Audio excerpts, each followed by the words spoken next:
This is all you need to know about the Samsung Galaxy S9.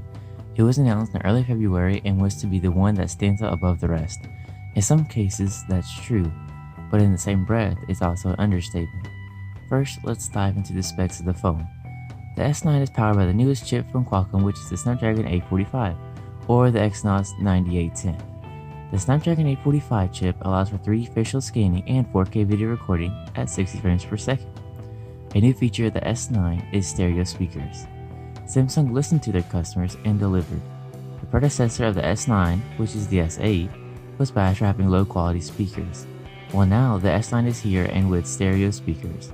Another new feature of the S9 is the AR emojis, which is similar to Apple's Animoji, but in my opinion about 5 times worse. Samsung once again listened to their customers and moved the fingerprint sensor from the right of the camera to below the camera. Also, the display of the S9 is supposed to be 15% brighter than the S8, according to Samsung. Speaking of the display, the S9 has a resolution of 2960 by 1440 and is an AMOLED display. The screen size is 5.8 for the regular model and 6.2 for the Plus model.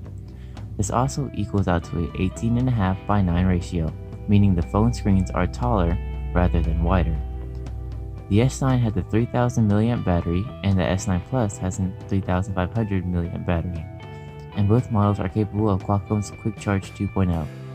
You would think it's a downside that the S9 and S9 Plus have the same battery capacity as the S8 and S8 Plus, but the Snapdragon 845 consumes battery life more efficiently, allowing for no change in battery, but an increase in battery life. Another upside is that this year's flagship is once again capable of fast wireless charging. Now let's move on to the cameras, which was Samsung's main selling point. The S9 has a single lens and the S9 Plus has a dual lens setup. What Samsung wanted everyone to know is that their new flagship has a dual aperture of f1.7 and f2.4. What this means is that you can switch to 2 different ways to take pictures.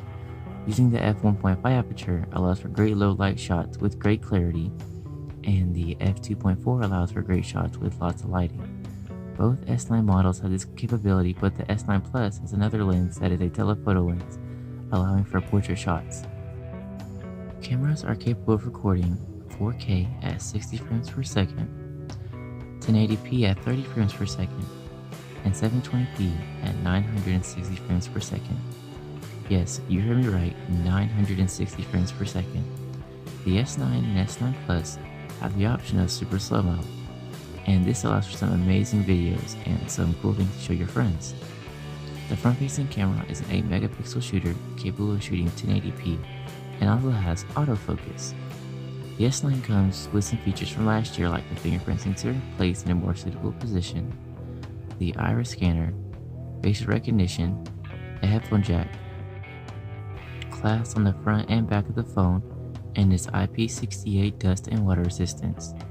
One last new feature of the S9 is Intelligent Scan, which uses the iris scanner and the facial scanner to make unlocking your phone more difficult.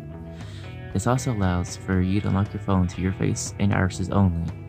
You can pick up the S9 with 64GB or 128GB of storage with 4GB of RAM, and the S9 Plus you can pick it up with 64GB and 128GB of storage as well, but with 6GB of RAM. This phone is being released with Android 8.0 Oreo and will come in Midnight Black, Titanium Gray, Coral Blue, and Lilac Purple. Well, this is the end of my video. If you liked it, please give this video a thumbs up, leave a comment, and subscribe. What phone should I review next? Tell me in the comments down below, and I'll catch you in the next one. See ya.